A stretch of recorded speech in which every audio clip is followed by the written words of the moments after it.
The secondary market is finally slowing down a little this week, but we still have a lot to talk about thanks in part to some preview cards making prices jump. This video is sponsored by Flipside Gaming. Check out flipsidegaming.com for all your gaming needs. Right now you can pre-order Tarkir Dragonstorm, Magic the Gathering Final Fantasy, or find a vast number of other great items on their website. Remember, shipping is free in the US if your order is over $100 or consists only of singles. Just look in the description or comment section below for direct links to their site.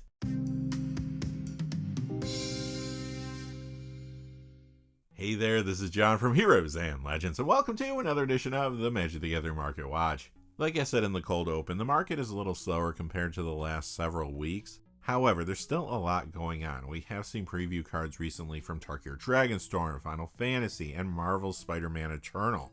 As you can imagine, some of these previews are making waves in the secondary market. We're going to break it all down for you as usual. We will quickly look at the cold cards and then spend a little more time on the cards moving up in price. As always, our lists are based on two pieces of criteria: the percentage change in the value of the cards, as well as the change in the number of sales from week to week. Quickly, before we get into our pair of top 10s though, a couple fast things. I do want to say thank you to one of the viewers who gave a super thanks tip last week. That is Miguel Almendras. Miguel, thank you for all your support. It goes a long way. I really appreciate all the ways you support the channel. Thanks again, Miguel, and I also want to say thank you to one of our Hero and Legend tier channel members. That is Joseph Capitani. Joseph, as always, thank you so much for your support as well. I could not do this without viewers like yourself and Miguel for sure. Thank you again, Joseph, and now, without any further ado, let's get into it. We'll begin with the top 10 coldest cards of the week. This week there are still some Ether Drift cards moving down as packs are cracked. Many of the other cards, though, are ones that recently spiked, but now they're trying to find their proper price point. We'll begin with a card that a week ago was number 6 on the cold list. Last week it was number 5. This week it moves down 5 spots to number 10. It is Radiant Lotus. It goes down $2 to $13.99. That's a 13% decrease. Number 9, Teferi's Response, down $2.04 to $12.34. That's a 14% decrease. Number 8, Bright Glass Gear Hulk, down $2.14 to $16.30. That's a 12% decrease. Number 7, Opalescence. It goes down $3.68 this week to $30.27. That's an 11% decrease. A week ago, this was number 6 on the cold list. Last week it was 4. This week it drops 2 spots to number 6. It is Ketramos, the New Dawn, down $3.73 to $44. That's an 8% decrease. This was our number 1 card on the hot list last week. Now it lands on the cold list at number 5, Sickening Shoal, down $5.06 to $39.14. That's an 11% decrease. And this is a great example of a card that spiked aggressively last week for good reason, which we discussed. But now sellers are trying to take advantage of the higher price point, more copies enter the marketplace. That led to a little retraction this week. A week ago, this one was number 16 on our expanded hot list. Last week it was number 3 there. This week it arrives on the cold list at number 4, Dropkick Bomber. The Magic Foundation's Jumpstart copy goes down $4.58 to $11.42. That's a 29% decrease. The regular Magic Foundation's copy goes down $5.35 to $14.50. That's a 27% decrease. Coming in at number 3 is Parallax Wave. The one from the list goes down $5.73 to $25.27. That's an 18% decrease. The Nemesis copy down $7.04 to $29.99. That's a 19% decrease. Number 2, another reserve list card, Recurring Nightmare, down $7.50 to $77. That's a 9% decrease. And here we are at the top spot. 3 weeks ago, this card from the Innistrad Midnight Hunt Undead Unleashed Commander deck was number 20 on the hot list. 2 weeks ago, it climbed to the number 6 spot. A week ago, it dropped 8 spots to number 14, but last week it bounced back up 10 spots to number 4. Now, however, this finally arrives on the cold list, coming in at number 1. It is Horde Wing Scab, down $10.09 to $19.90. That's a 34% decrease. Okay, on to our top 10 hottest cards of the week, starting with number 10, Out of the Tombs. It goes up $2.01 to $11.79. That's a 21% increase. This is from the Warhammer 40k Necron Dynasties Commander deck. Sometimes you see this in Commander builds run another card from its pre-con, Imhotep the Stormlord. It's moving up now though because of a card preview from one of the Tarkir Dragonstorm Commander decks. Some players and speculators are thinking that Out of the Tombs could be a good upgrade to the upcoming Sultai Arisen Commander build, or that it could work well in fresh decks around the card that was previewed from there, Tevel, the Balanced Scale. The question is, could Out of the Tombs be reprinted in the Sultai Arisen Commander deck, or somewhere else soon? Well, there is no direct reference to Warhammer 40k in the name or the rules text of the card. They would just need to get a new piece of art, so who knows? Number 9, Sauron the Dark Lord, up 210 to 1401, that's an 18% increase. This continues to be a fairly popular commander. The reason for this price jump is also speculation based on card previews. Some are speculating that these cards that were recently revealed may play well in Sauron the Dark Lord commander builds in the future. They are Emmett Selch Unsundered / Hades Sorcerer of Eld, and Garland Knight of Cornelia / Chaos the Ending from Magic the Gathering Final Fantasy. Additionally, there's another preview card pushing Sauron the Dark Lord's price some this week. It is from the Marvel's Spider-Man Eternal set, and it's Green Goblin Nemesis.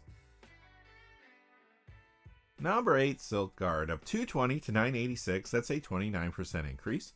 This is from the Kamigawa Neon Dynasty Upgrades Unleashed commander deck. You see it sometimes in commander builds around Shufa's Sprout Sire, but this too is actually moving up in price thanks to a card that was recently previewed.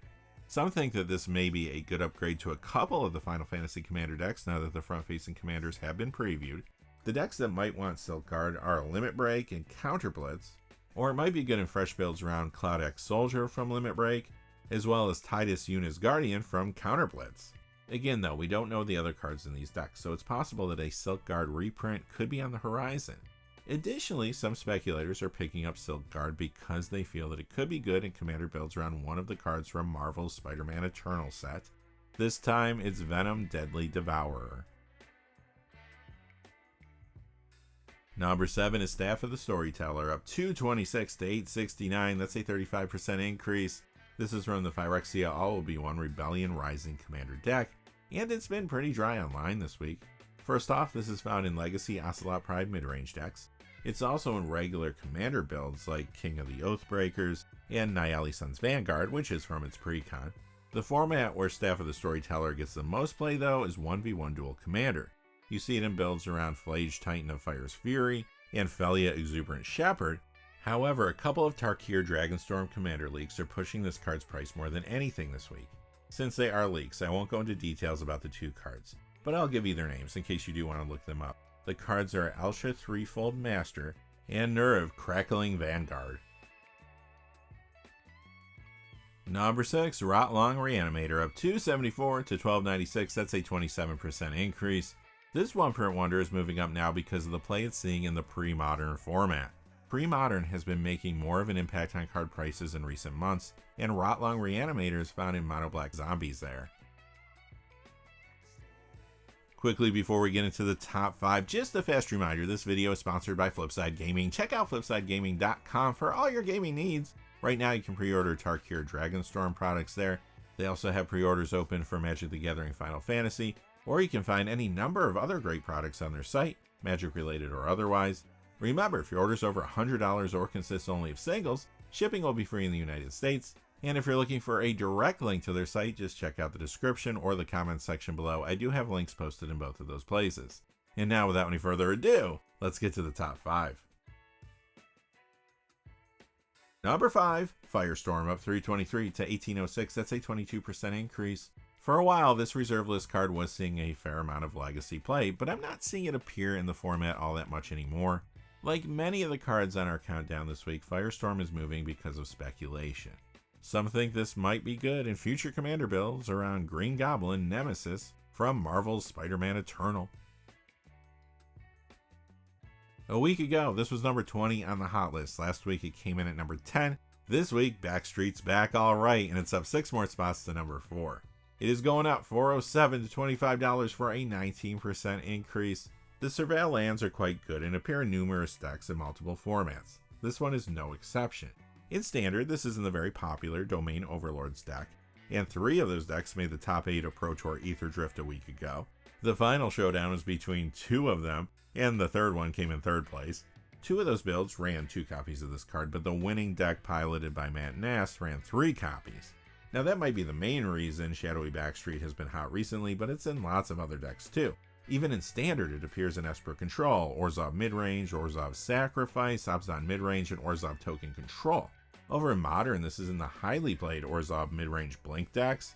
It's also in Esper and Mardu Blink, plus you see it in Goryo's Vengeance, Mardu Energy, and Abzan Midrange.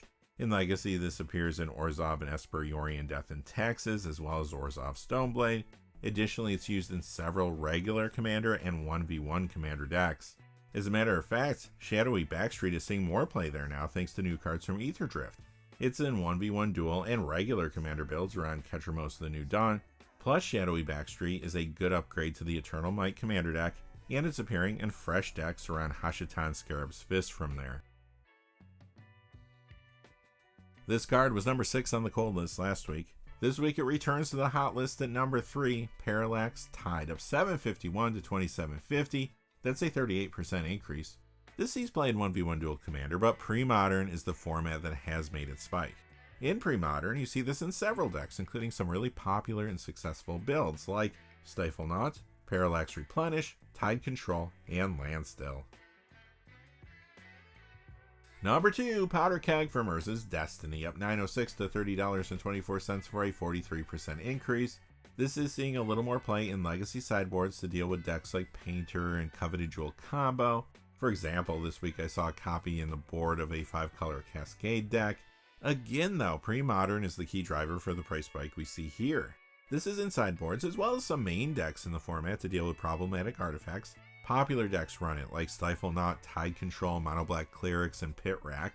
Since Powder Keg is a reserveless card, it doesn't take much to make a jump, but as the Pre-Modern format continues to gain momentum, keep an eye on cards like this.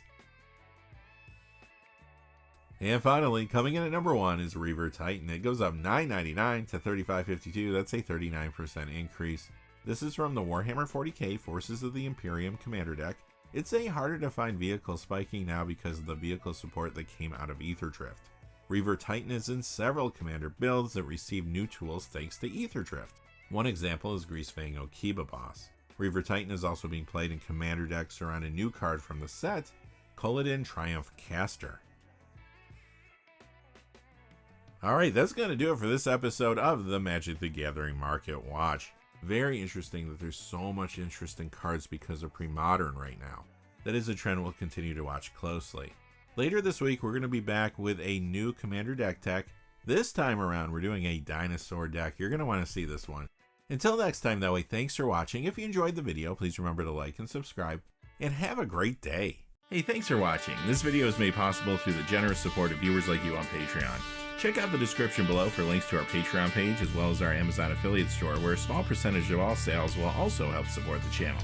Finally, if you haven't had a chance yet to subscribe, hit that subscribe button so you don't miss any of the new videos on Heroes and Legends. Talk to you again soon, and have a great day.